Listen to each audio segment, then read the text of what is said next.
અંકલેશ્વર શહેરના મા શારદા ભવન ખાતે ભરૂચ જિલ્લા પત્રકાર એકતા પરિષદ દ્વારા એક જિલ્લા અધિવેશનનું આયોજન કરવામાં આવ્યું હતું।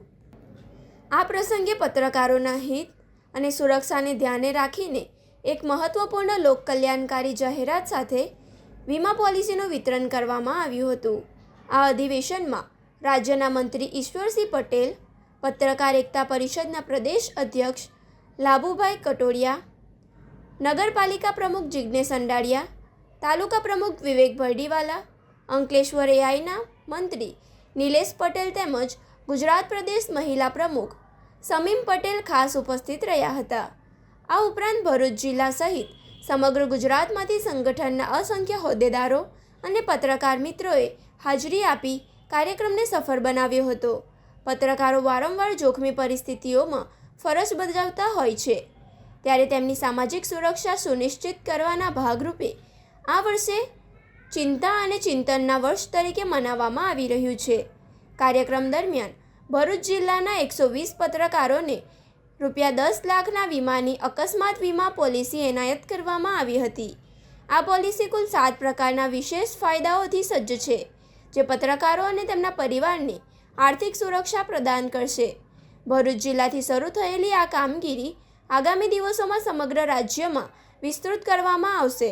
સંગઠન દ્વારા જાહેર કરવામાં આવી છે કે આવનારા સમયમાં ગુજરાતના તમામ 34 જિલ્લામાં કાર્યરત પત્રકારોને આ પ્રકારે ₹10 લાખ અકસ્માત વીમાની પોલિસીનો લાભ આપવામાં આવશે।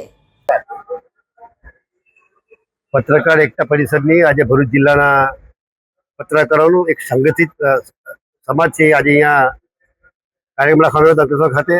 એમાં ભરૂચ જિલ્લાના તમામ પત્રકારો એ હાજરી આપી હતી। એમાં એમના પ્રદેશ અધ્યક્ષ એવા લાભુભાઈ હાજર રહીને પત્રકારત્વ કઈ રીતના કરવું, કઈ રીતે આપણું નામ ન બગડે, કઈ રીતના સમાજને એનો લાભ થાય, એ પ્રકારનું આજે અહીંયા જ્યારે ખૂબ સરસ મજાનું લાભુભાઈ પણ વાત કરી છે, ત્યારે તમામ પત્રકાર પરિષદ આજે અહીંયા ઉપસ્થિત છે, ત્યારે એ તમામ પત્રકાર મિત્રોનો ખૂબ અભિનંદન પાઠવું છું અને મારું અહીંયા જે સન્માન કર્યું બદલ એમનો આભાર માનું છું। લાભુભાઈ કાંતરોડિયા, અધ્યક્ષ પત્રકાર એકતા પરિષદ ગુજરાત। આજે ભરૂચ જિલ્લામાં જિલ્લા અધિવેશન, પણ આ અધિવેશનની વિશેષતા જે અમારું અભિયાન છે કે એક વર્ષમાં 34 જિલ્લાના પત્રકારો જે આ સંગઠન સાથે જોડાયેલા છે એના પરિવારની ચિંતા કરવાનું વર્ષ છે। 10 લાખનો અકસ્માત વીમો 9 પ્રકારની સ્કીમ સાથે જે લેવાનો છે પત્રકારોનો, પણ ભરૂચના પ્રમુખની કોઠાસૂઝ અને અનુભવના આધારે અધિવેશન પહેલા બધાના ફોર્મ ભરાઈ ગયા, વીમો ભરાઈ ગયો, એની રસીદના આજે વિતરણ થઈ ગયા, એના આઈ કાર્ડના પણ વિતરણ થઈ ગયા। એટલે કે અધિવેશન પહેલા વીમો ભરાયો હોય એવું ભાવનગર પછીનું આ ભરૂચ છે। આમ તો બધામાં બેમાં નામ એક આવે છે, ભાવનગર ને ભરૂચ, રાશિ એક છે। એટલે ભરૂચના આજના કાર્યક્રમમાં વીમો અને ઓળખ કાર્ડ સાથેનો આ કાર્યક્રમ હતો। ભરૂચ સિવાયના જિલ્લાના હોદ્દેદારોએ પણ હાજરી આપી। આમંત્રિત મહેમાનો એટલે નગરપાલિકાવાળા, તાલુકા પંચાયતના પદાધિકારીઓ અને ભરૂચના મંત્રીશ્રી એટલે ગુજરાત રાજ્યના મંત્રીશ્રી ઈશ્વરસિંહ પટેલે પણ હાજરી આપી અને કાર્યક્રમને શોભાયો। સંગઠન વતી બધાનો આભાર વ્યક્ત કરું છું।